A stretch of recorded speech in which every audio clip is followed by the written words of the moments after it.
राजकुमार को।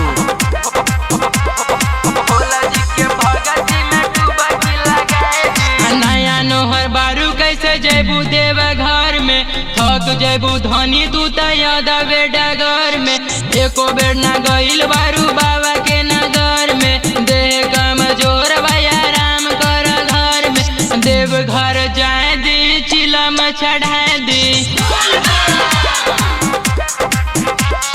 भोला जी के भगती में डुबकी लगा दी।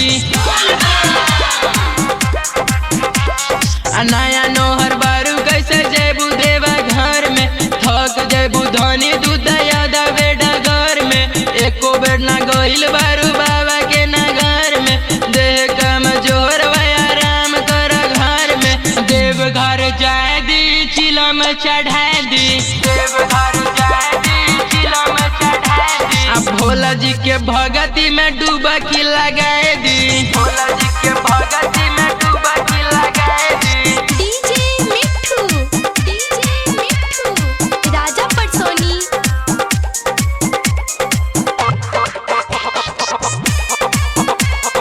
भोला जी के भगती में डुबकी लगा दी। झूठा हो बहाना बनावतानी जी, काहे हमरा के पोलावतानी जी।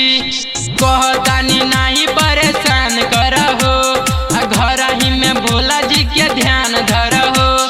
देव घर जाए दी चिलम चढ़ा दी, भोला जी के भगती में डुबकी लगा दी। नया नोहर बारू कैसे जैबू देवा घर में, थक जैबू धनी दूध दबे डगर में।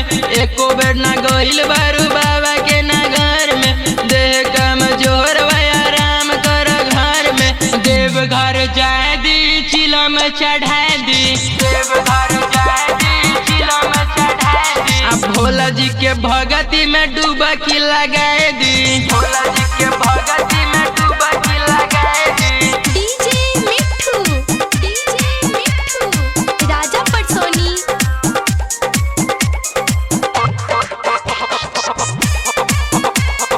भोला जी के भगती में डुबकी लगा दी। साल भर पे आवेला ई पर बजी, भोला जी के जल हम उठार बजी। कहतानी नहीं तू जिद करहो, मनाही में भोला जी के ध्यान धरहो। देव घर जाए दी चिलम चढ़ा दी, भोला जी के भगती में डुबकी लगा दी। नया नोहर बारू कैसे जैबू देवा घर में, थक जैबू धनी दूध दबे डगर में।